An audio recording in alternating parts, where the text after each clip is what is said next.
answers that question. I wondered about that. You can record in more than one machine. That's cool. This thing keeps changing. All right. I think, what are we at? 6:02? All right. 2 more minutes. Just everybody chill, breathe in, get yourselves ready. When we start, microphones on mute, except when you speak, and then we'll remind you to turn it on, because like me, you'll probably forget that too. And you'll be sitting there doing mouth things like that. Won't matter.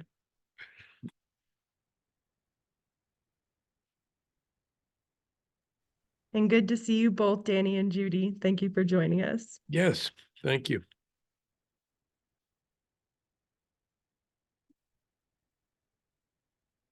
It's always good. And we're still at 11 on Pine Ridge. I'll welcome them in also as we start.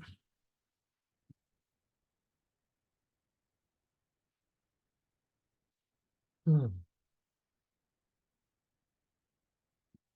I probably should send a reminder to like Christopher. Oh, he's coming in right now. And I won't bother.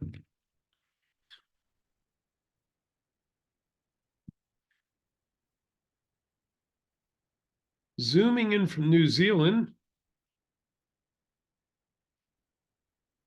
the Kiwi shaman himself.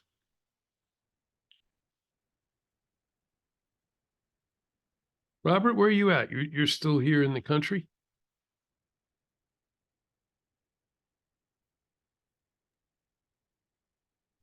Yes. Okay, just feeling where the energies are.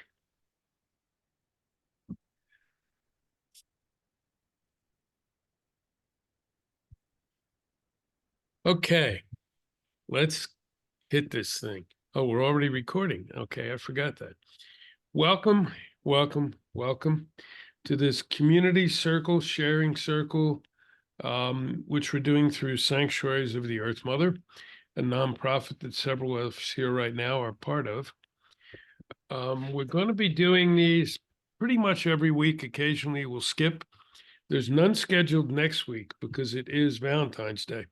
However, if we get requests, I'll be happy to open up Zoom and just sit there and see where we go with that. So if anyone feels next week they want to connect, chat, share something, whatever, just say so. I see we've got 11 friends up on Pine Ridge reservation that Tom has led. So I want to welcome them in. For you folks are new, I think. They don't have a good signal there. They have to go way too far to get one. So they come in on my phone. So they're listening through my phone. And when they have comments, they'll type them and I'll relay them. Someday I'm going to get them to actually come on. But for now, it's the way it works. We have 3 members of the board here at the moment, except I can't count. We have 4 members of the board here at the moment. Myself, Shami, Robert, and Christopher, who's zooming in from New Zealand, halfway around the world. We may have others stop in later, I'm not sure. We'll have to see where this goes and how it goes. I'm really glad that Danny and Judy are here. I think you're both new to this. I could be wrong, but it's really nice to have you here. We're going to be doing some creating tonight. We're not really sure where this needs to go, and we will create it as we go. We used to have a radio show that was on for a long time in various forms, and we would cover whatever topics came up. Now we're going to focus in a little bit more, since some of us have done a lot of work, and our nonprofit is really focused in working with our Earth, working with the Earth Mother, working with all our creatures, working with the trees, the water, the fire, all the elements, and not just listening anymore. We do have to listen. We have to listen carefully as we see what's going on around us, but we actually have to act. When we hear what the Earth is telling us now, we need to act on it. and not think that we are the ones in control anymore. Not let the human ego get in our way. So that's shifted our mission just a little bit, not too much, but a little bit. Christopher and I went out. He came here for a visit. I thought he was coming for a couple weeks. He stayed for 3 months. I just couldn't get rid of him. Um, but we went out on the road for I don't know how long, 5 or 6 weeks, I guess. I don't know, off and on, to connect with the earth and realize that that is a big part of the mission now. Before we go any further into this, I do want to just say we are recording these because we hope to share them with whoever else wants to hear them later. Those of you who have been on these things before, probably most of you, realize that 90% of your audience or more, sometimes 98, hear the programs and the things after the fact. And we're hoping these will be here as a guide. We're hoping as we all share, they can hear it and then feed in. We're going to have a spot where people can go. I don't know if it'll be on our website yet or in our Facebook area, and share comments, share questions, share thoughts on what do we do in the future? What do we connect with? So anyone who isn't comfortable with being recorded, I guess you can leave your camera off. It's nice to have it on so we can see everybody as we're speaking, but it's okay if you're not comfortable with that. Or you can just listen to what's going on. No judgment any which way. Most of us are used to it by now, I think, since it seems like almost everything on the internet is being recorded these days. Not only for others in our circles now, not only for those of us who are working to work with the Earth Mother and each other to help to changes on our planet, but for those who follow. Everything we do now, especially for those of us who are a little older, not me, but some of you guys are a little older, it's really important to leave some of these things behind. It's really important to start turning things over to the young people in a way that they can use it even better. We're lucky because we're pretty mixed age-wise in our group, as you can see looking at us. But that's going to be important too. So the recordings are an important part. I usually don't say this much about it, but I am this time because sometimes people don't understand why we're recording. It'll go up and be available. We'll put a link so people can listen and hopefully share what they're thinking. Okay. And our friends. Good. We have other friends who are going to be listening in and some others who say they're going to play the recording later. So that's perfect. We were just chatting with our friend Adam Yellowbird, who hoped he could be here, but he's still out working in the fields. He's working with nature, so couldn't be better. So he can tag in later and hear what we said. Our friends on Pine Ridge are just saying they're very glad to be here and to be part of this. This will be we did one of these a little while ago, but it was a little different format. So this is going to be a little more free form today. Each person, I think, who does these, and we'll shift it around amongst our board, probably will come up with a topic, but it will all kind of hang around our mission and our vision, which is, like I said, working with the earth, working with the people of the earth to bring things back in balance. Today's a really interesting day to do it. I don't know if anyone's paying attention to what's going on in California, but it's pretty cataclysmic from what I'm hearing from friends out there. The rains are now not only not decreasing, they're increasing, and the mudslides are starting to happen big time. I already know one person who has actually lost their home already. It slid down the sides today. So we'll also be sending them blessings and prayers as we go along in this. Hi, folks. Welcome. A little bit about Sanctuaries of the Earth Mother, for those who don't know it. It is our nonprofit. It has been around about 12 years. I kind of put it in with the original board, put it in mothballs for a while because the timing wasn't right. The prophecies all talked about the timing being right. That's now. That's the changes we're seeing. And I hope that we have some elders who come in later, some Indigenous elders, if not today, another day we'll do a program to share some of their prophecies. I've been hearing a lot of it. I've been on a lot of those calls, and we've rejuvenated sanctuaries about a year ago. We've changed the mission and the vision to the point that it covers what we were just talking. I was just talking about. Pardon me. Other than that, we are global. Our board members are from around the globe. Christopher is probably the furthest away, I think, in New Zealand. I'm not sure. We have another board member who's from Northern India. So those two have to fight it out for who's the furthest away. But we have other people scattered around the globe. So we are here to connect with and work with anyone interested in doing similar work. There's no way any one group can do this anymore. There's certainly no way any one person can do it. I'm going to talk a little bit about what I've been hearing from the Kogi recently. I've been on 3 calls with the Kogi in the last 4 weeks, and I'll share what they've been saying. But I think before we go there, I'm just going to pass the talking slip. As soon as I correct my tongue, the talking stick around to our board members to have them just say a couple words if they wish, couple words, no long things, because we're going to keep this moving. And then also our guests who are here. I think since this is the first time we're doing it, maybe just if you want, no one has to anyway, of course, but just who you are, why you're here, what you hope to get out of this, something that simple. And then we'll dig in a little bit more. And I'm going to start with Shami because she set this up for us tonight, whatever time you're in. Thank you, Jim. Wow. Why am I here? Because there's so much going on in the world and so many energies that are shifting.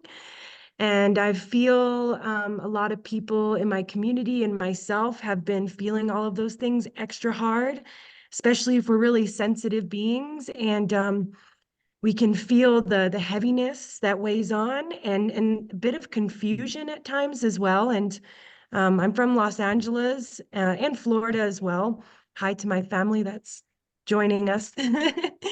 um, and yeah, California, like you said, is flooding like crazy. And I just think it's very interesting to listen to our Earth Mother and why she is flooding. Why is she flooding out all of our conveniences? What does that tell us and how do we respond? And sometimes I get a little lost on what I'm listening to and how to move forward on a micro level and a macro level. So I'm here to just bring all the energies in conversation for that. Thank you. Thanks, Shami. Robert, our chair at the moment, El Jefe. Yeah, it's as I mentioned there, it's interesting seeing what's happening in California. I think Mother is always humming along and always got something to say, and all the times it's just normal conversation, good conversation. But I think what we're seeing now, you got to be blind not to hear it as a cry out. And not for her safety, but for ours. So that's why I'm here, because we need to listen and then do something with that. When I was in Los Angeles the last 4 years, I'm in North Carolina now. So yeah, I'm talking to my friends who are getting hit back there right now with it. Mm-hmm. Thanks, Robert. And I'll shift it down to my brother from down under, my Kiwi friend, Christopher. Hello, everyone. I'm New Zealand. You can see part of my local area behind me. The earth for me, I've always been able to hear her since I was a child. And recently she's been calling way more very clearly and very distinctly for what we need to do, which is come back in tune with her. So I'm here, and wherever I am, I'm promoting that, talking to people about it, getting people together who are interested in learning. We say, talk to the earth, listen to her. But most people, it's like, how do you do it? Well, that's one thing I've been sharing is how we actually go about that. The other thing for me, it's primary with it. In doing so, especially lately, she's been taking me so much deeper that I'm realizing the vitality and life-giving qualities and healing qualities that come from being in harmony with her.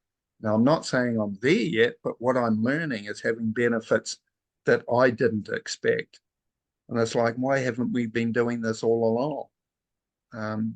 And she's still got further to take me yet. So I'm looking forward to where it goes.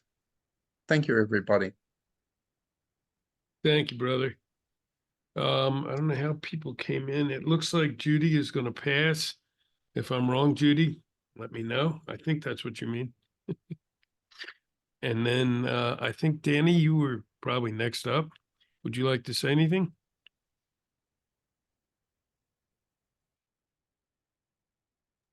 Unmute yourself for a moment, Danny. You're muted.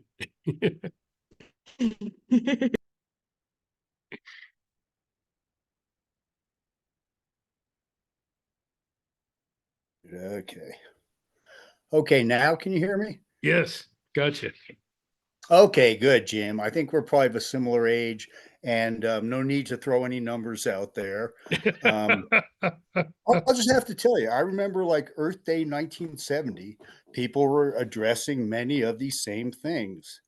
And as a young person then, I was very optimistic that people would come together. Hmm. They haven't. Things have gone a little bit up and down and sideways. But 50 years later, here we are with 8 billion people.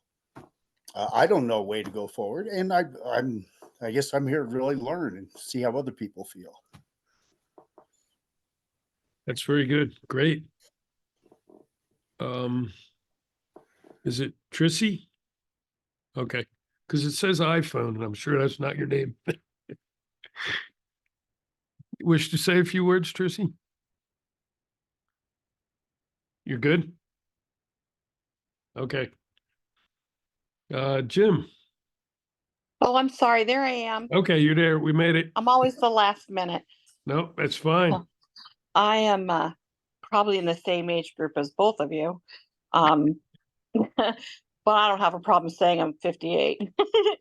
I am here for the first time seeing what my niece does and, trying to learn a little bit more at this point because there is a lot of issues going on. California has those rains and they need a good washing every now and again, and so do we all to clean it out. That's just my thoughts. West Virginia, we have too much snow. Yeah. Thanks, Thank Trissy. you for having me. Jim, you down there? Anything to say? If you do, you got to take your mute off.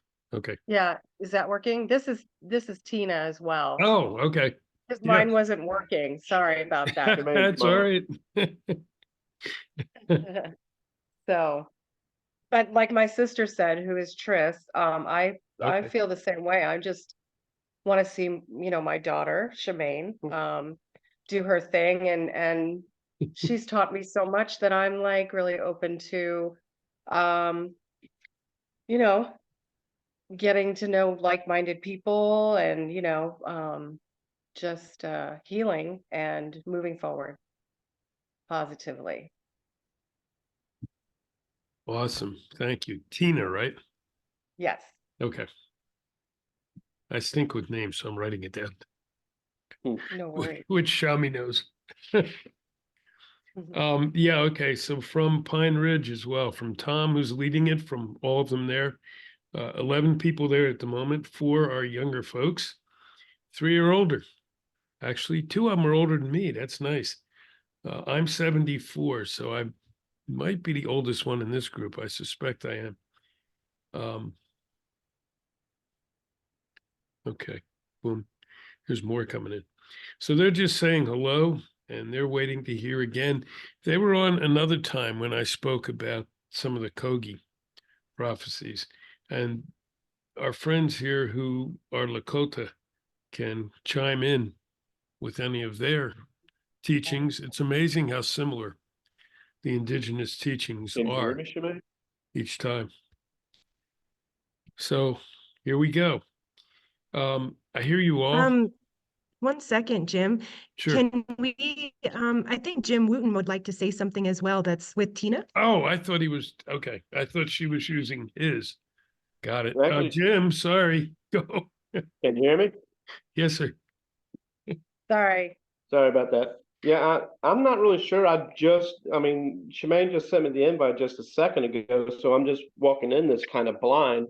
But if I can I'm trying to catch up to, I'm just interested to hear what you guys have to say. I mean, just like, Trissy and Tina said, I mean, we're always here to support Shemaine because we love her so much. But I do love her walk, and I'm definitely in agreement with it, and with an agreement with a lot of the teachings that I'm, getting along the way. And so I'm interested to hear what people have to say, and when I'm ready to chime in my 2 cents, I would love to. Awesome. And Jim, what we're speaking to is what the earth is telling us. And you're very connected to the earth and have a Yeah. beautiful garden and whatnot. And how we go forward listening to what she's telling us and to move in a more harmonious way forward. Yes, Just to catch you up. Absolutely. And it looks like a new person stepped in. Michelle, would you like to say a few words? I know you're coming in cold, but that's fine. Why you're here, where you're at, anything? Sure, just hold on. Okay. Wait. Hi, I'm Michelle, and I am, just hold on. I seem to have lost you. Oh, there you go. So I'm Michelle. I'm in Sedona, and Gentle Thunder invited me, so I thought I'd pop in Oh. and say hi. Good. Great. Gentle Thunder is part of our circle as well. So glad you're here. Thank you. I do good work, and I speak light language. I'm an energy worker and a sound healer as well, and I do Reiki. So yay. Good. Wonderful. I mean, we're the ones we need right now with diverse skills. I'm also in, which I didn't say when we started, I'm also in Sedona. Well, I'm outside of Sedona, but I'm in the Sedona area. So it's, we have double representation from Sedona here. So we're bringing in the Red Rock energy. It's, whoops. Okay, so coming from Tom, once again, from one of the grandmothers up on Pine Ridge, the time is really short now. Let's please remember the earth is fine. It's we humans at risk. So I was going to go there before long, so I think we'll jump right in with that. Yeah, I mean, we keep seeing out there, at least I keep seeing out there, and for years I've been talking about it. We got to work hard and fast to save the earth. We don't. The earth is fine. The earth's going nowhere. She will heal because it doesn't matter to the earth if it takes a year or a million years. It's all the same. What's at risk is us, we humans. Somebody, I think it was Danny, you mentioned, how many of us are here on this planet now? 6 billion, is that right? Yeah. 8 billion? Wow, it was 6 billion is what? No, kidding. Yeah, 8 billion of us on a planet that the indigenous wisdom as well as scientific knowledge tells us can comfortably and safely and in balance carry about 1.7 billion maximum. So there's a huge imbalance we have going on. That will work itself out over time, I'm sure. It has to. There's no real choice. People say it doesn't matter how many of us there are. We can plant more crops. We can do this. We can do that. That's not accurate. We're destroying the resource balance, and that's what can't happen. So that part the earth will take care of. We're talking a lot about listening to the mother. I'm definitely an earth speaker. Christopher definitely is. I think some others in our circle are. But I've been talking to the earth, hard to believe now, for 7 decades plus. When I was a little child, I could remember hearing the earth in a lot of different ways. I'd listen to the wind, I'd hear the crickets. I never had a pet. They were always family members to me, even as a child. I didn't understand. People who said, "Oh, you have a nice pet," and I'm, "Where? What's a pet?" So I've done it for a long time, and many are now. Many more are starting to do it. Okay, good.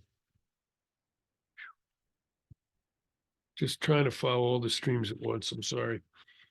We need to not only listen to the earth now, and like Danny mentioned Earth Day, I remember the first Earth Day. I was on the first Earth Day planning committee back in Philadelphia, which was one of the prime places that it started. And I can remember then thinking, wow, this is a really neat idea. And it was awesome. There were a lot of us sitting out in a big park in the middle of Philadelphia. I can't even remember the name of the park anymore. I've been gone from that environment so long. But it was an amazing thing. As I look back now, and I look at everything positively now, I know what we can do. I know what we're connected to do, but I also have to be aware of what's going on. We would have butterflies all over the place when it happened. We had bees flying all over the place. Birds were all over the place. It's hard to see that now. It's really hard to see that now because all those populations are depleted. As we bring things more back into balance with the earth, those things will also get back into balance. We're already starting to see it. And we're starting to see indigenous people be asked, listen up there, Tom, and your group, be asked to help with bringing that part about. Chris and I saw it when we were up in Northern California this summer. The tribes up there, actually three tribes, but two taking the lead, are leading with the salmon now, salmon reintroduction and re-energizing. And it's actually turning around dramatically. A lot of the dams have just been removed from the rivers there. So we see that going on. We need to see a lot more of that. We can't go back. Even my indigenous friends and relatives never saying, well, we're going to go back and live like we did, 300 years ago. No, that doesn't work. But what we want to do is incorporate some of the things that used to be done with our current way of operating to create a new way. Our nonprofit says we want to weave a new sacred way of living. For those like me who have been doing ceremonies for years and years and years, part of it has always been that we're asking for whatever we need, not for ourselves, but to help to reweave the sacred hoop wherever it's broken. We've changed that now. Things are way broken beyond the point where we can repair them effectively. The best way is to start from scratch again. And I'm curious what some of you think of that as we go along. But let's build from the bottom up. Let's weave together a better way to do this. And that's going to mean we as individuals, we as in groups, we have to bring our groups together. We will do it. We do not have leaders who will do it. We do not have institutions who will do it. It's not going to come from outside of us as much as some people would like to hope that'll happen. It means that those of us who are walking this planet have to come together and find a way to do it, weave a new way of existence, and do it with all the other creatures on the planet too. For too long, we have assumed that we are, not all of us, and not everything, and anything I say, I'm not painting like it's everybody, it's not. But people in general have thought that we were special and everything else on the planet was lesser than. And now we're starting to see that's not accurate. There's some species out there, the bees, for example. If we lost the bees, it would be hard for us to survive because we wouldn't be able to eat very well. So we've got to bring even those things back into balance. So that's just my little opening spiel. Anybody like to comment or ask anything or add something or?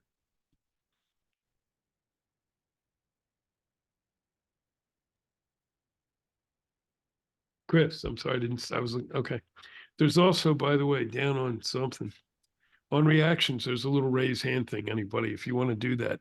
At any point, do it and I'll work it into the conversation. And you get that just by hitting more with the dot, dot, dot, click Oh. reactions, and then Okay. raise your hand. And for some of you like me, it may just say reactions in the middle of the bottom too. That also works, but you'll find it. Cool, we're all finished. You finished? Okay, thanks. Oh, Yeah. Oh, wonderful. Thank you. I'll leave now. Yeah, for me, we're in a position now where listening to the earth isn't an option. It's the only way it's going to get us through. mhm. We had choices back in the 1970s, 1960s even. But today, no, we've run out of time. And the earth is saying she's the only one that's got the wisdom, the knowledge, and the understanding to get us through. A lot of us question how we can do it. Simple start. Anything that comes from the earth goes back to the earth. Every time we take something and put it in our rubbish bin, should it actually be going there, or should it be going somewhere else where it's recycled, reused? You know, as Jim was saying, depletion of resources is a massive thing. We need to keep recycling and reusing resources. We shouldn't take resources unless we've got a productive use for it. You know, just buying something for decorating a spot on the shelf is not really an option anymore. Everything should be a functional part of life, supporting life, nurturing life, and should be able to be returned back to life. If it doesn't, we have taken it out of sync and out of harmony. This is what she's showing us. It's time to come back into cycle, into circle, and that circle and cycle is everywhere the same. There is nothing left out of it as far as the earth is concerned. She sees everything as part of a hoop, and that's where we should be living, within those hoops. And we're not part of a single hoop. You know, every plant we consume, we're taking that from a cycle. Every tree we get fruit from, it's part of a cycle. The air we breathe is part of a cycle from us. It gets filtered by the trees, by the water, by the earth. The sun comes in, we receive that. If we're standing somewhere, we're shading a plant that could use it. Everywhere is the cycle, and it's learning to be part of that. And Great. talking stick in the middle. Thank you. And so in response to that from Pine Ridge, they're agreeing with you totally. And what they're saying is in order to do this, we've got to unite. Yeah, okay. So we've got to realize that we are basically all the same. We've been trained to think we're all different ages, different genders, different religions, different countries. That's not the reality. The earth only sees humans. Okay, that came from a grandmother up there. The earth only sees humans. And in order to do this, in order to accomplish this, we do have to come together and unite. And that's what more and more of us are working on these days. Thanks, Chris. That was really good. Anybody else? Yeah, I would love to ask a question to all those who are joining, our participants who came out, and how do you listen to the earth? And by listening to the earth, what that means to me is when I really feel her. And like Jim was saying, feeling her through listening through the wind, the elements, the waters. How do you listen to the earth and hear her? Anybody want to give an answer? Just throw that hand up. Don't do like my partners are doing here. Put up the.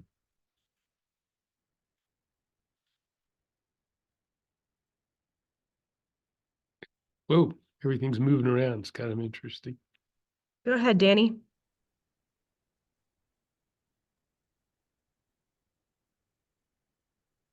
Danny, Here, yes. I'll ask you to unmute. For some reason, it's Muted. Okay.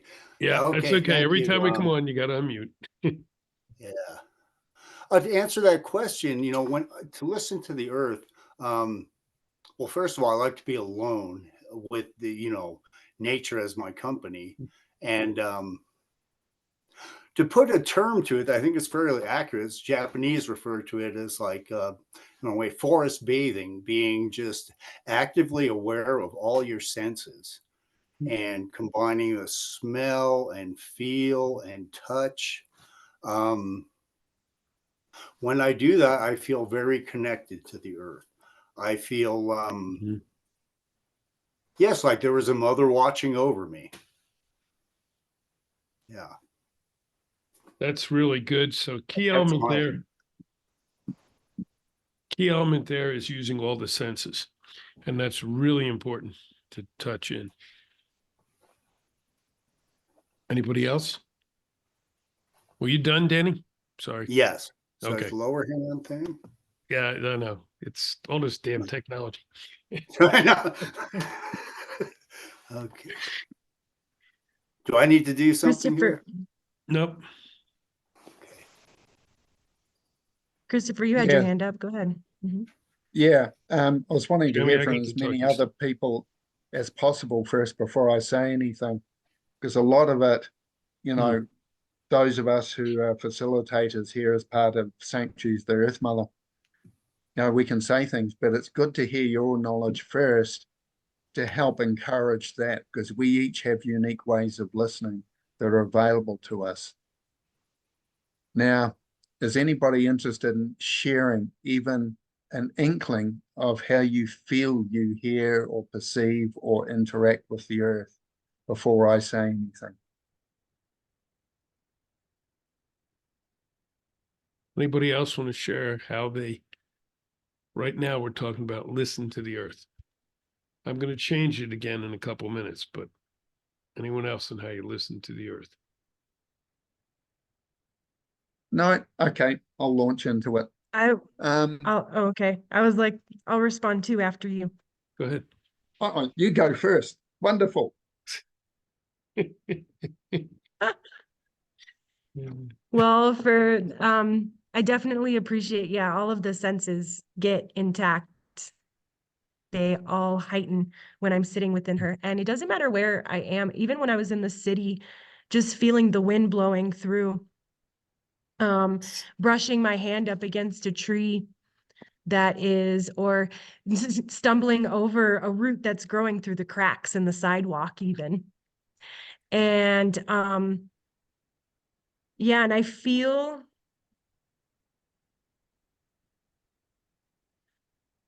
when I listen to the earth or when I notice all my senses heightening, I feel I connect a lot with water and the rain. And a lot of times I feel like I end up calling the rain on because I feel like the earth needs to cleanse and I need to cleanse and humanity needs to cleanse. And I'm like, yes, bring on the rain and nourish us.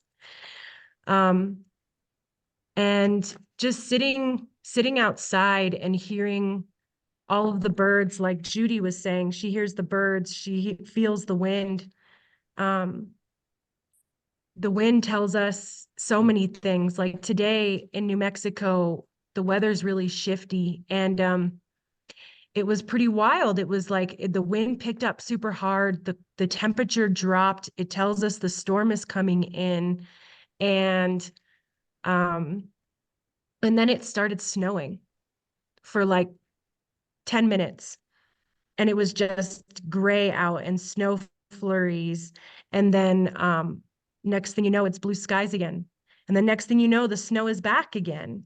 So just feeling the temperature on my skin, hearing the birds quiet or silence. The birds go a little silent.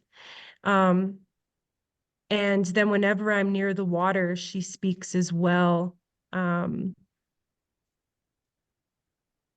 And I always just want to subdue in her. So Good. different ways that I feel in my senses around Mother Earth. Good. Chris, around Okay. how you listen or how you speak to, how you hear? Yeah. A lot of it when I'm often introducing other people to the forest and trees, because I find the forest is a great place to help people tune into nature. What I do is I get people used to following their own rhythm, whether it's the rhythm of their breath or the heart. And once we feel our own rhythm and sit within it, I then get them to reach out with their senses to feel if the trees around them have their own rhythm, which everybody at some point says yes. And then I get them to tune into that rhythm. So we match our rhythm with the tree's rhythm. So we sort of breathe or beat at the same rhythm. And within that, that's a consciousness link. When we talk about changing vibration or raising our vibration, we're changing aspects of consciousness. So when we tune in the tree's rhythm, we're tuning into its consciousness. Now, when we do that, it's in the moment experience. You don't need to think about being in the moment, just feeling the rhythms. You're already there. Feeling, we feel in the moment. So we match the rhythm, we immerse ourselves in the sensation of that rhythm, the wholeness of that rhythm, and that's where the consciousness comes across. Now, I find when nature talks, often for many of us, she doesn't talk in single words like we use to make sentences here. It's like a whole impression, a whole experience dropped into us in one instant. So we're listening within a different way. Now, our logical brain, thinking brain, which is referred to as ego, has its own range of senses, which we call taste, smell, etc. When we're in the moment and awareness, it has its own range of senses, which are, I'll call them broader, more encompassing. So those are the senses we're feeling. You don't need to figure out what they are. Just be aware when you're in the moment and feeling in the moment, the senses we find there tend to be different. And that's a thing you can have a notice while you're there. And once we've got that interchange of feeling with a tree, it'll be a whole impression. You know, and I see a lot of people will shove that aside because they're listening for words. But it often is not the words, it's the impressions coming across. So we watch what arises within our own consciousness, within our own experience, even within our own breath. If we feel it lengthening or shortening, we can go, what's that about? And breathe into that experience and notice there'll be a conveyance within that. Good job. But a lot of, Thanks. yeah. So exactly right. And it's not like sitting down and listening to the tree speak to you in English. I think that's part of what Chris is saying. Sometimes for me, I can kind of feel that, but it's with a sense. It could be just air moving on me. I'm getting from Pine Ridge as we do this. Some of the young ones, there's 4 young ones in this group today, all 15 or under. And so part of their comment here is they go out with their elders every day or with each other, and they go out on the land and they're being taught how to hear the land. And that, Chris, I think is something most of us who don't live that way have lost. So they're still actively being trained, if you will, in how to do that. So that's a biggie. At the same time, we have to be listening to them, to the young ones, because they're the ones who are going to have to do this. So I want to just shift the question a little bit. Or maybe before I do that, I'm going to call Robert out. Robert, you got anything to add? I mean, you just acquired property in Central America. Did. And I'm curious, what piece of that is part of this discussion? That's still being revealed, and it's going to get revealed when I'm down there. It's going deep, and I talked to you a little bit when I was down there last time, and I didn't know when I first bought it. I just knew that it needed to happen, and I didn't have the money to make it happen. Ended up coming out of my 401k because I was just told to do it, and I did it. There's some powerful ancestors on that land that have messages for us. So I've encouraged Jim to get down there because they want to talk to Jim. I know that because I'm hard hearing sometimes. But yeah, you got to get away, and that's what this is. It's a place for community. It's not my house; it's our house. It's called Our House of Peace and Love. Is what it's called. We named the house. So there's a website going up for it, but to get away and to connect with nature, to connect with the ancestors, to connect with spirit. A lot of connecting to be done. You don't have to go all the way down to Costa Rica to do it. I put in chat something that I'm doing. I'm an interfaith minister as well as a spiritual companion, and I'm taking a concentration in companioning the Earth Mother right now. And this is a practice during the class we have to do every day called the sit. And it's meditation, but instead of turning inward, it's turning outward. It's exactly what you were just talking about, Jim. I mean, you're doing it by yourself, and you're becoming more aware of what's around you, of the squirrels. I went out the first time, and the conversation goes both ways. She doesn't just talk; she listens. And it was quiet.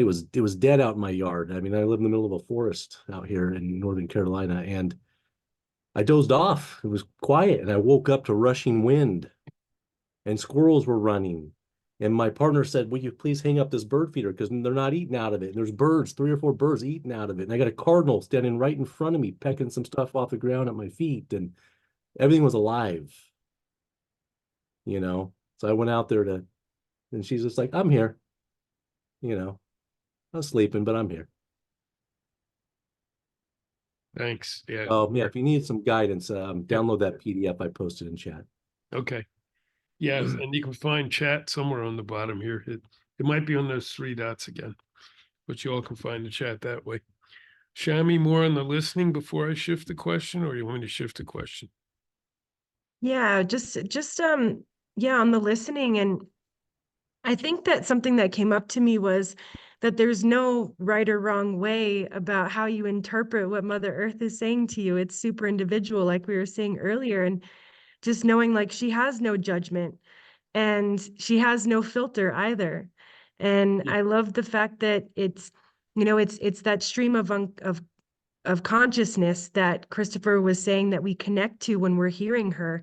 It's the feeling the hairs on your arm raise up, feeling the peace and contentment in your breath, and listening to that. But I guess I just wanted to make sure it was known that, she has no judgment. So there's no right or wrong answer to any of this. Okay, that's good. So you got a grandmother. Wait, she's still trying to get the gist of what's being. Okay. Right or wrong are not great words to use, and I don't use them either. So that's part of her thing. However, there's things that work well and things that don't. And so what she's saying, I think, Shami, is, and it is a teaching not just for this, but for everything along the walk. If you interpret what is being said in a way that's not good for balance or survival, the mother lets you know. And then the trick is to get back. We say, walking the red road, that doesn't mean it's a native road. It's a good red road. It's the road that has harmony and balance. We like to stay near the middle. Being humans, we go off to the side. So if we get a message that we're off to the side, and usually you can tell, then it's a trick is to get back in the middle. So we have people who say it's a good thing. Yeah, let's drill all the oil out of the earth. Well, they might think they're hearing the earth, but they're not. So then things happen, like's happening in California now. But that's absolutely right. How we hear the earth varies greatly. I know people who do every day, they'll do something with the earth. And somebody mentioned it's critical. You don't have to go out in the middle of a jungle to hear the earth. Go in your backyard, lay with your back along a tree, touch a tree, be a tree hugger. We used to be kidded about that and still are at times. Put your arms literally around a tree and feel it and feel what's going on, or a rock or whatever else it is. So yeah.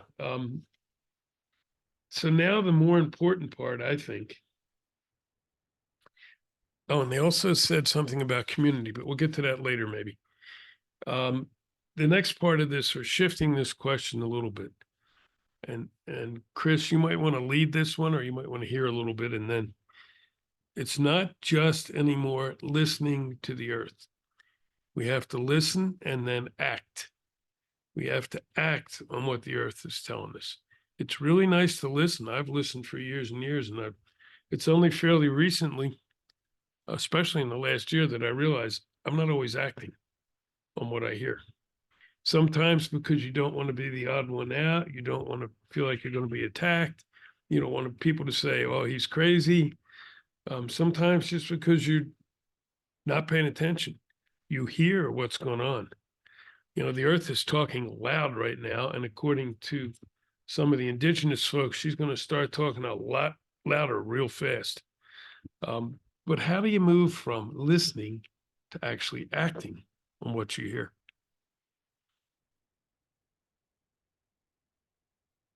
Okay. Anybody want to offer anything first? Kick us off. Okay. A lot of it, as I said before, when I start hearing the earth, I do that tuning in. To me, I walk outside. The most it'll take me is 2-3 minutes if I'm really out, which can happen when I'm waking up in the morning or something. But I find even nowadays she comes through in my dreams as well. But a lot of it is just go out and feeling what I feel the feels, smell the smells, taste the taste.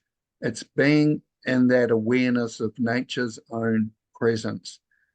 And when I go to do something, the simple way that most people can feel it is it feels like we're going with the flow in the river as opposed to going against the flow. We know when we're walking against something, it doesn't feel right. Most of us have that. Anybody that's got a conscience knows that feeling of when we're in flow with something, it's the right thing to do. A lot of it for me, she's been teaching me lately, the primary one, and all the time I spent with Jim and since, is about opening the heart, learning to do things from the heart. It's got to feel in flow. So getting that sense of flow, knowing when we're going with something, is important and helpful. Jim and I have very much been kicked out of our male analytical brains into feeling through our awareness what we're doing, where we're going, and what's our next step. And sometimes we've gone, what are we doing this for? Don't know, but it feels right. So we do it. And things come from that. We've had answers coming in a way we never knew before. We had to get our analytical brains, our thinking brains, out of the way. Now, it doesn't mean we don't think, but we think directed by our feelings instead of being directed by beliefs, principles, and other attachments that we've formed over the years. We've had to let go of any concept of how something should be or look and go with how it feels, even in the thoughts and planning structures that we've been operating with. So things still work, they just work differently. Now, when we feel what we're doing with something, we're feeling the life of it. We're feeling the sense that this has a sense of growth. When I go to consume food, if I don't give thanks and gratitude to the food and the whole wheel that it comes from, I don't feel the vitality from the food. When I give thanks for the food, not as an analytical process, but as a feeling process, I feel it coming from the earth. I feel the minerals from the earth that have grown the food that are now being transferred through to my body. These I give thanks for. I give thanks for being part of that cycle. It goes through my body and it all goes back to earth. Anything that goes in our body goes back to the earth at some point. And it's understanding that. The cells of our body replace themselves every single year, most of them within 3 months. They go through us, they form, we let them go, they go back to the earth. So when we walk on the earth, our cells are that earth because we're dropping them off all the time. And our ancestors have done the same. So we are walking on the bodies of our ancestors. This is one thing the earth showed me very clearly. And it's not just our ancestors, it's the tree ancestors, it's the insect ancestors. Everything has ancestors that I can find except for air and water, which is interesting. I haven't quite sussed that one out yet, but she shows me, air and water transfer everywhere. They actually don't become something and then let go of it. They just are what they are. Cool. From there, it's learning to touch our own life and vitality that we feel when we connect with something.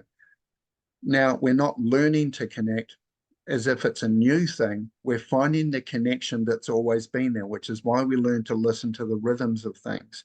It's listening to the rhythm of something, the vibration of something, which is the consciousness of it, that we're dropping into. We learn to match it in that sense of matching, breathing in time with it, feeling in time with it, feeling our heartbeat in time with it. You know, from some of the First Nations in America, you know, I've been invited to powwows where we dance in time with her heartbeat, and you know when you're in time with her. When I drive my car, I feel there's a speed to drive at. If I'm going too fast, I'm passing by the energies of nature around me. If I drive at the ideal speed for whatever area, I feel the earth energy come inside my car and she feels me passing through her. If I drive too slow, it's like, oh, come on, catch up.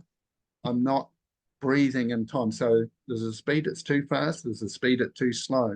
So when we walk, it's the same. When I walk in time with the water, it's a different speed to walking in time with the earth. You want to say something, Jim? Yeah, that's a good point to shift over. They're listening to you. And okay, so we're going to make this more concrete. That's absolutely perfect. And you're just saying, and so when she tells you to do this, you know it. When she tells you to do that, you know it. So the folks on Pine Ridge are making things even more concrete. How do we act? What do we do? For them, and they've done it forever. And I think that's why the indigenous are going to be such a huge asset right now. They already have been, and it's going to be even more because that's what they do, but they do it concretely. If suddenly it looks like there's not going to be enough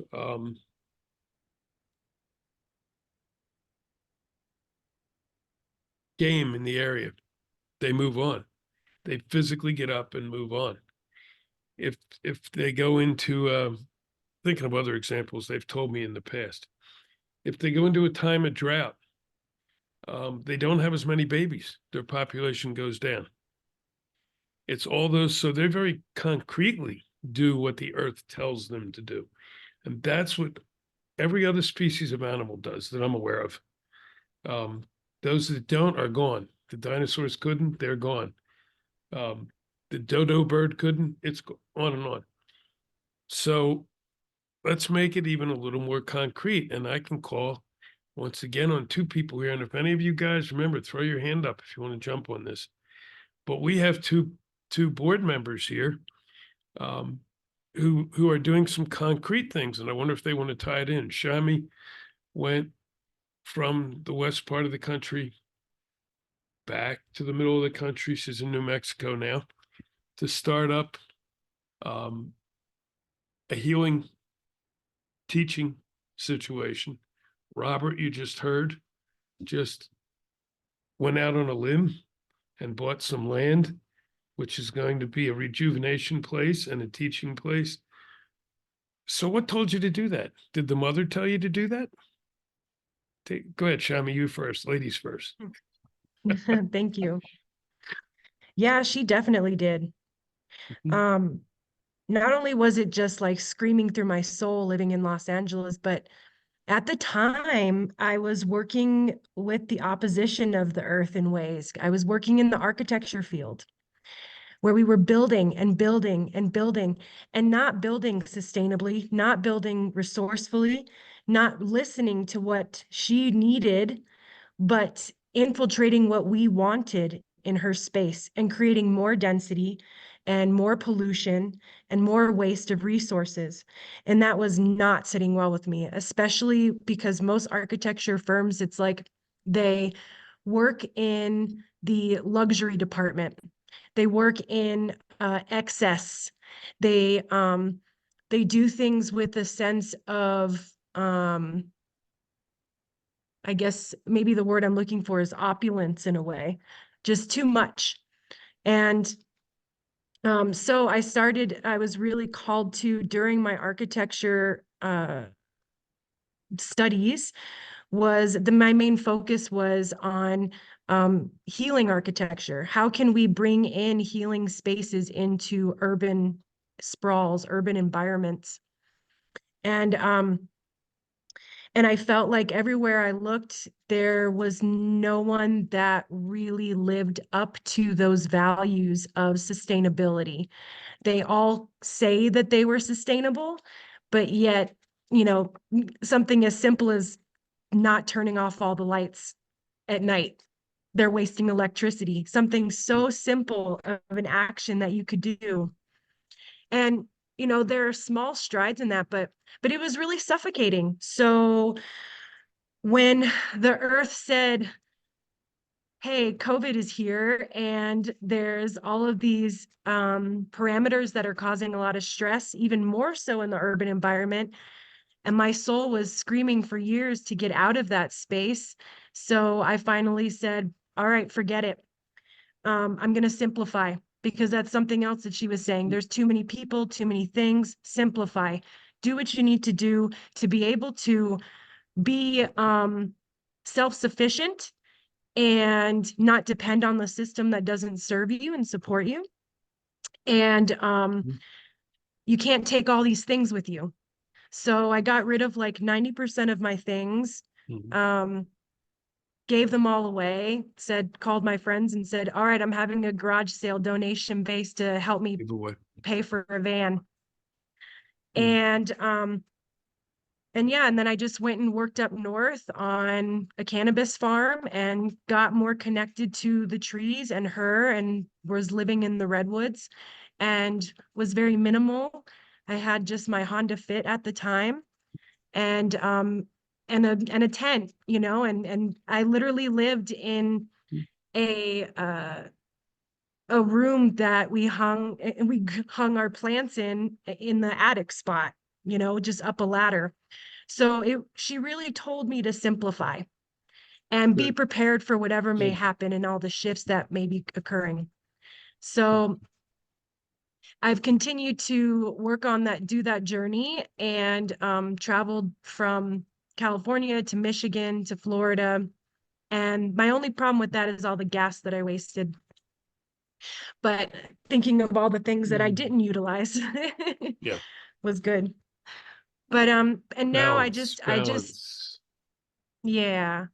And so I guess the number one thing that I was listening to with our Earth Mother was you have to do what your soul purpose is. And for me, my soul purpose was rooted in massage and body work, energy work, and design. So I am working on curating pop-up and concrete healing spaces and sanctuaries wherever I go to instigate the balance. Thank you. And I'm moving it along. So I'm coming in and moving it into the next phases. So we keep the conversation going and cover as much as we can. Before I go into that, I see that Judy put on, I've been off balance for about 15 years. I was born there in New Mexico. That's a huge piece right there, Judy. Becoming aware and accepting that you've been off balance. That's a huge step in going back into balance and doing what the Earth Mother wants us to. So I want to celebrate that too, because that's really important. And I know a lot of people who are in that position right now. So that's a really good one to be aware of. Oh, excuse me. Yeah, Shami, something you said really hit me, but I lost it. It'll come back. So let's shift over to Robert. So Robert went down to Costa Rica for a conference, I think it was, and came back buying land and doing these things he really couldn't afford. What made you do that, Robert? Yeah, that was my emergency fund. Yeah, I've seen the one paycheck in the last 11 months. So this was going out on a limb, and I didn't make a choice. I didn't have a choice. And I'm not saying I'm hand was forced, but I mean, because I was in on it. I'm agreed to a partnership with the Earth Mother and the Sky Father. It wasn't a choice. It was just, this needs to be done. Okay, let's do it. And it's going to mean a lot. I've never been in a country and walked a land that felt so alive. This is about 9 degrees north of the equator. And in more ways than one. I mean, just the animal life and the leafcutter ants that are everywhere. And then the spirits of the land with, guayabo. And I mean, it was hitting me from every angle. I'm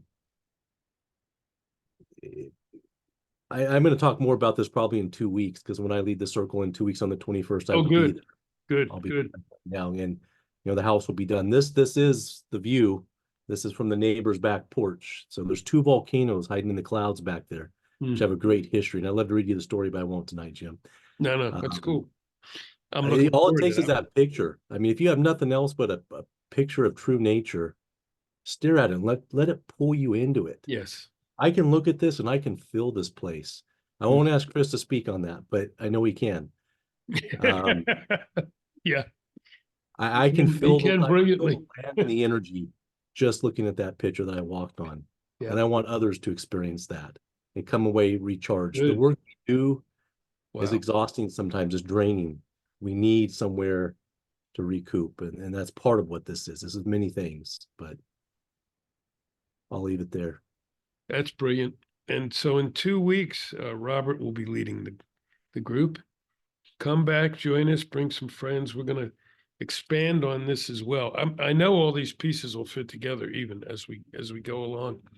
And I like the way he put that. And I'm just thinking as Christopher and I came together this past spring and summer, and we knew each other, from groups, and we were both part of sanctuaries by then.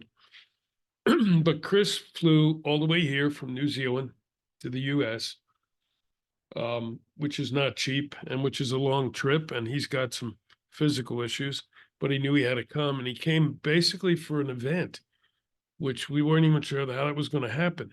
And I just realizing all 4 of us here ended up at that event to boot. And that was powerful.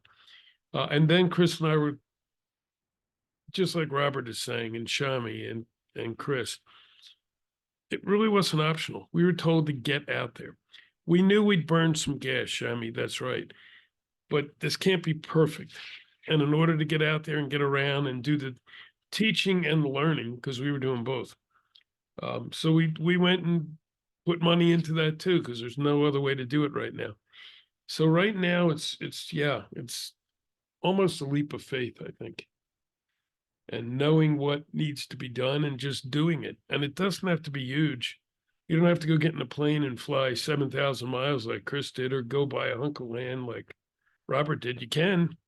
And if that's what you're feeling to do, I would, go do it. There is a way to do it, that's for sure.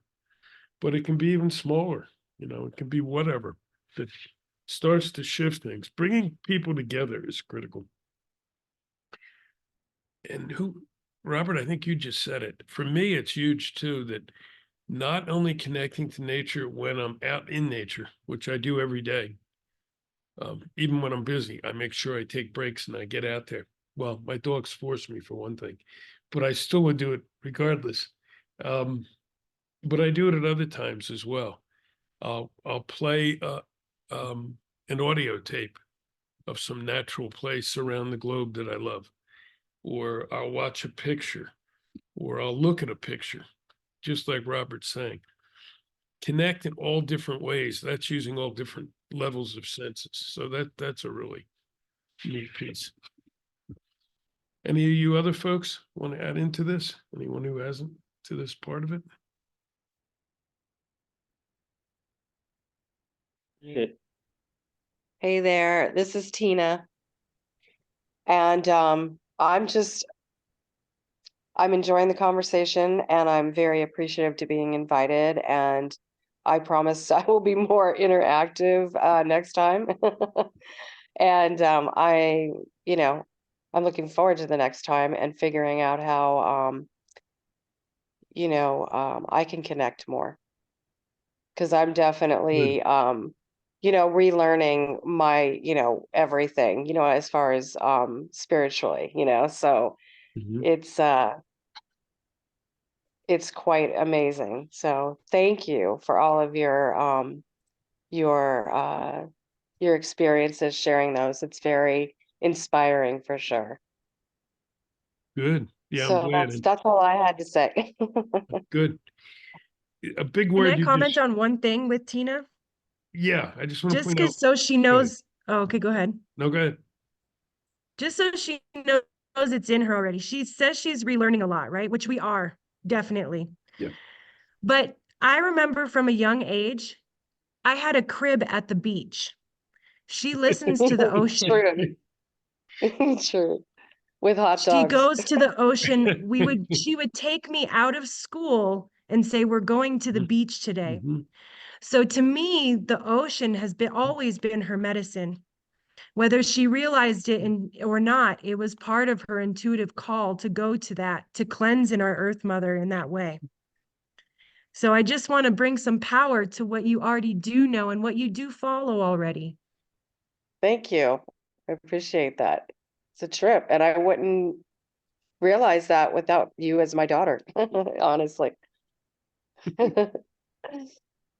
And that's really cool because that's what I was going to say. It's the relearning thing that was important.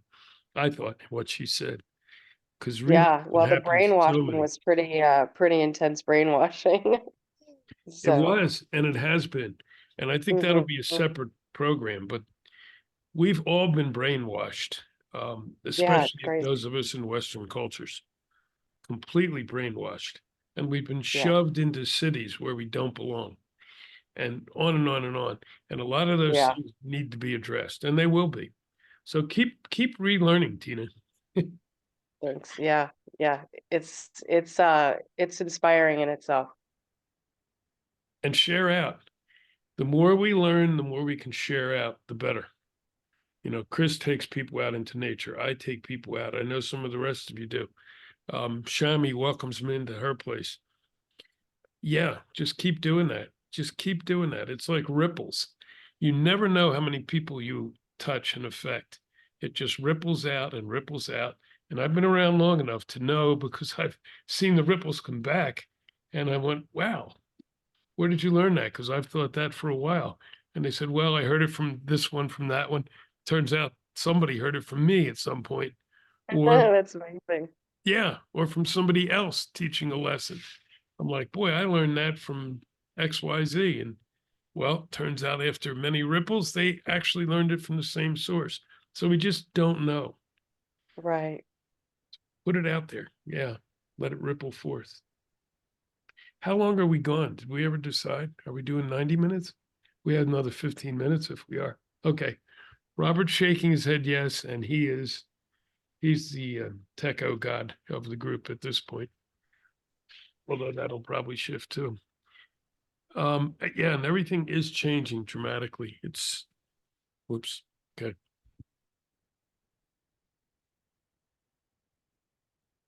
Oh, from Pine Ridge again. Yeah. So even there, community for many of the indigenous peoples has been their tribe. Their community is everybody now. Even we are seeing that. Okay. So yes, community is community. One mother, one tribe is something that was told to me many years ago, and I've said it for a long time. We are one tribe on this planet. And that doesn't mean we don't keep and value the things we learn that are different for our culture or whatever. But we have to function like we're one to make this really work. And I think that's a big one. Um, Listening to the earth, yes, but then doing what we know the earth is telling us. So we don't wake up in the morning and see that California is sliding off into the ocean, or that somewhere else, Iceland, with the volcanoes that were happening, or the fires that hit Hawaii not long ago. I mean, it's a long list. If you go online, really, if you want to really get depressed, well, I don't suggest, but I've done it just to understand because it's not covered by the media. But virtually any day you can find all kinds of things going on around the planet that are extreme in nature, much more than they ever used to be. It might be a volcano here, an earthquake there, a fire there, flooding there. Things are getting extreme. So we've got to work quickly and effectively to get back into some kind of balance. And it's not enough time to really bring in maybe I will just briefly. Okay, for those, I don't know if everyone know who the Kogi are, but they live up in the mountains in Colombia.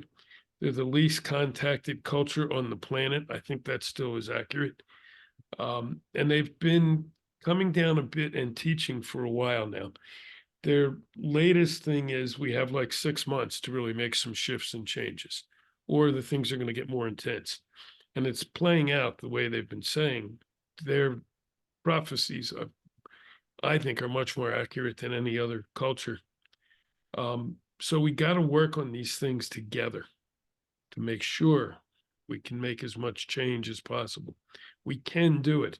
This is where, like the internet, is a huge value. When I learned from my elders, I had to travel around the globe and live with different people, different cultures around the globe because we didn't have an internet. And that's awesome and wonderful. And I had a lot of years to do that in. We don't have that right now. But I can sit here and look at my brother in New Zealand and look at somebody else who's gone to Robert, who's gone to buy land in another part of the world, and on and on and on. This is a real asset because we can sit here and see. And when I'm on with elders, they're from around the globe or just conference groups or whomever. And we all sit there, at least I do, and then we talk afterwards. Damn, we're really so similar. We might look at something a little differently, go at it a little differently, but basically we're the same.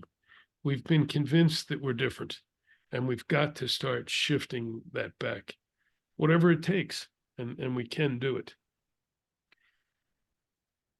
Whew. This is powerful. Yeah. Okay, everybody breathe in.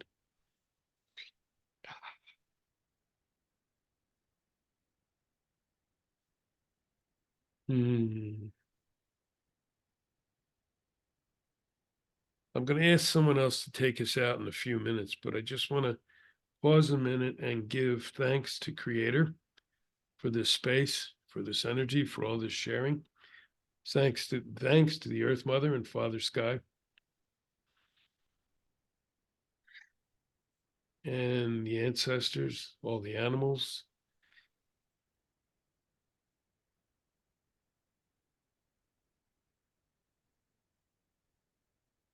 Oh, I can feel them. And I was taken to task a little bit by Tom and the people up there because we didn't do this when we started. We just kind of kicked into this thing. And so we're dropping back now to do it. And I missed it. We're all human. So we'll do it now. And maybe we needed to share first. Maybe that's why. Before we gave thanks. We've brought it up. Several people have said how much they give gratitude and they give thanks. And I know Chris does, and he does it all the time. I know I do it because it's been pounded into me. I'm a slow learner, but once I learn, it's there. Hello. Hello. Hello. And he also has a crazy phone.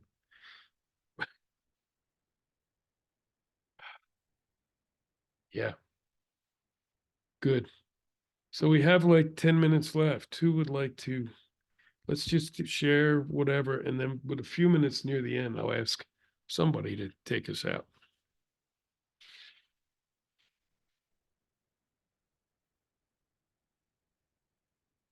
Chris.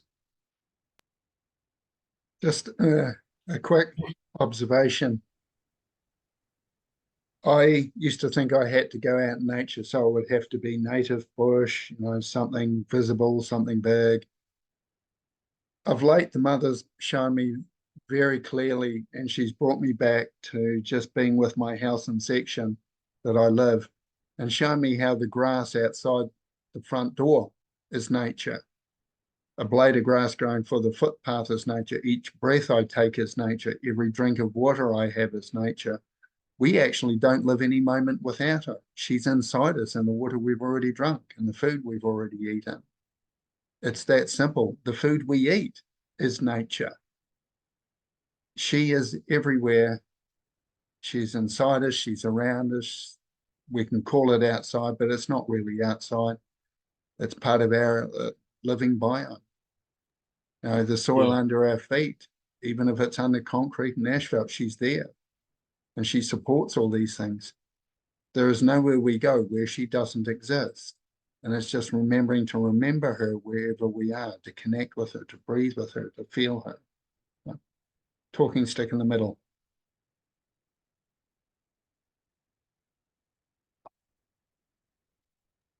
You're Unmute muted, yourself, Jim. Jim. Remember when you talked, unmute first? I'm saying, no, that's really, and it goes back to what Tina was saying about relearning. We all knew this. We all have known it in this life and in previous lives.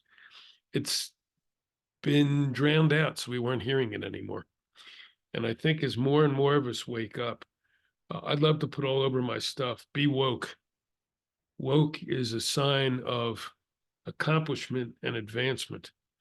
And we need to proudly put that there. We should be awake at every minute and listening at every minute. That was good, Chris. Thanks. Anybody else want to do any final comments to throw in?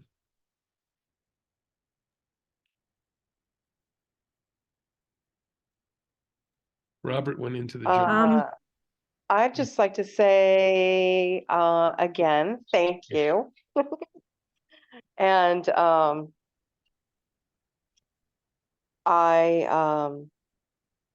definitely inspired to be better, just be better.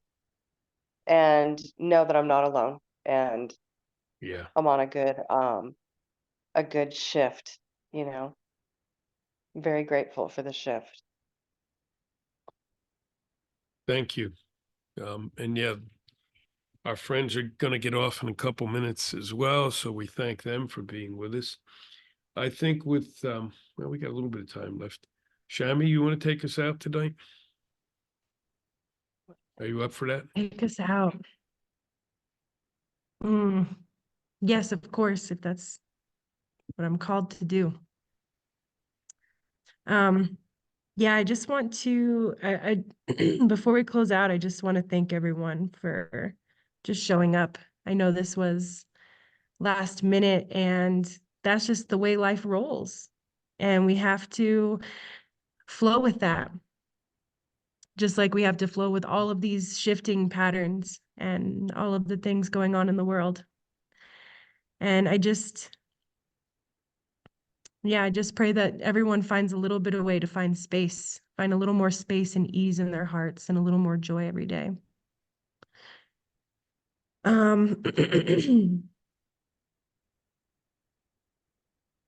Yes.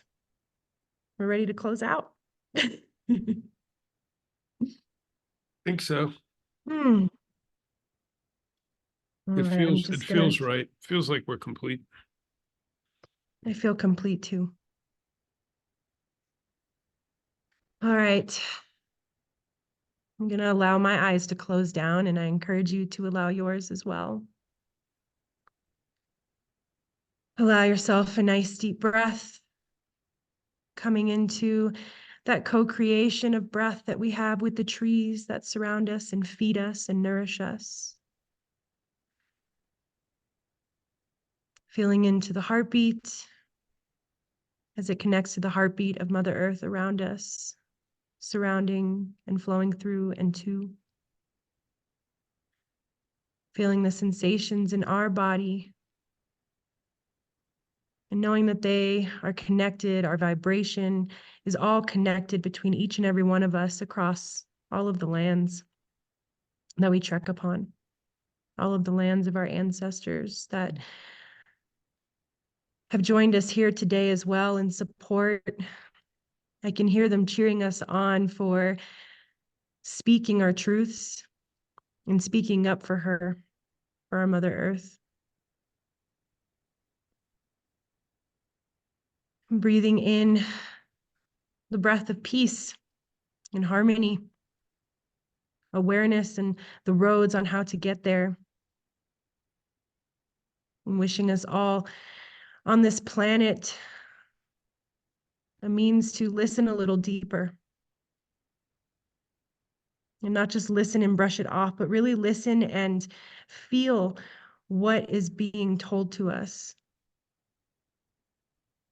Feeling how we can simplify in our lives, our voices, so that we can move forward in a way that is more truthful and in harmony for not just us, not just our children, but our children's children's children's, our 7 generations forward.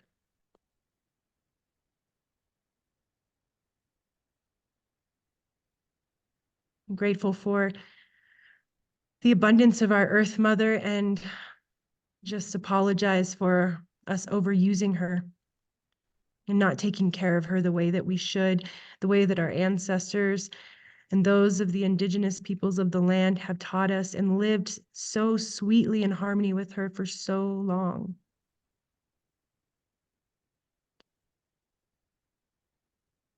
Showing deep reverence and respect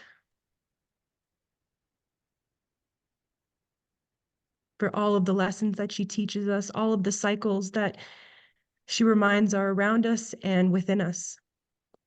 May we honor and respect those cycles, knowing when it's time to act and when it's time to listen.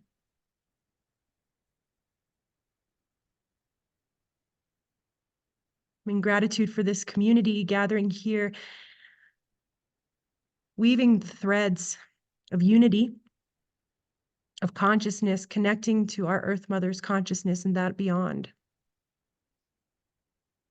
And may we be in consolation, knowing that even the stars and the planets aligning are calling and supporting these deep transformations.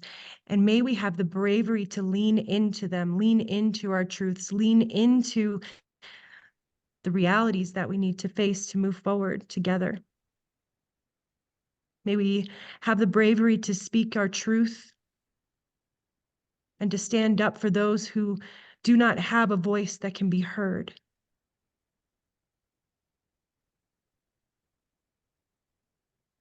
Grateful for the fire that stokes within us, amplifying our action towards a greater future, a greater now. May it ignite our action forward to continue these conversations online, in person, bringing in more threads to weave together a greater web of life and harmony. Thank you for your presence. May you all have a long life and feel ease and joy in your hearts every day, knowing that you can always reach out to our community if you need support, if you have questions, or if you just want to share a little bit of joy. Know that your community is here. Support one another because we are one another. Gracias, gracias, gracias. As above, so below. Thank you. Thank you. Thank you, Thank you. everybody. We will Thank upload you. this. Yes, thanks to everybody in the circle here. You all helped create the first one of these that we did. You know, see, Robert can do these really cool things with watch the lights. I don't know. Aw, Isn't that cool? I love it. So thanks, because we created this one Yeah. together. They're asking me at Pine Ridge because they always like to share it with others. So it'll be up. Feel free to share it around or play it yourself. And join us whenever you feel so moved. We'll be doing a lot more. We'll be taking turns. I needed the help today because I wasn't really aware of what we were doing until a couple hours before we did this. So thank you all. Thanks for the And just a invite. little plug, of course. Thank you for joining in. Just a Yeah. little plug. We since we are a nonprofit, we have would really love your support, whether that's through Facebook, through checking out our blog, through donating. We have PayPal. That know that all of your donations are going towards keeping our foundations going, like our website, and allowing us to throw in-person events at sotem.org, SOTEM.org. And we also have an Instagram, Sanctuary Sotem is our Instagram.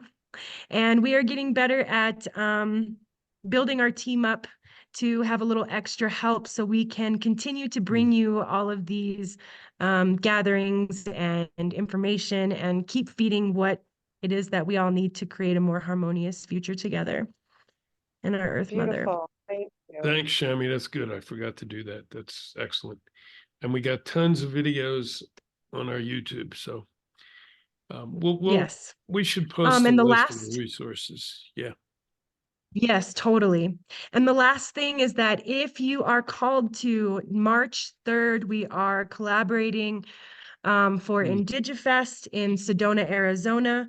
That is a Sunday. And Jim, can you just give like a quick little thing on what Indigifest is and what to expect there? Yeah, it'll be the physical locations in Cottonwood, which is just below Sedona, and it will be streamed, we hope, better than we were able to do last time. We bring in 10, 12 elders from all over the place, physically here. And it's run by Jose Munoz, who is a wonderful Mayan brother. So he'll be in from California if he's not flooded out by then.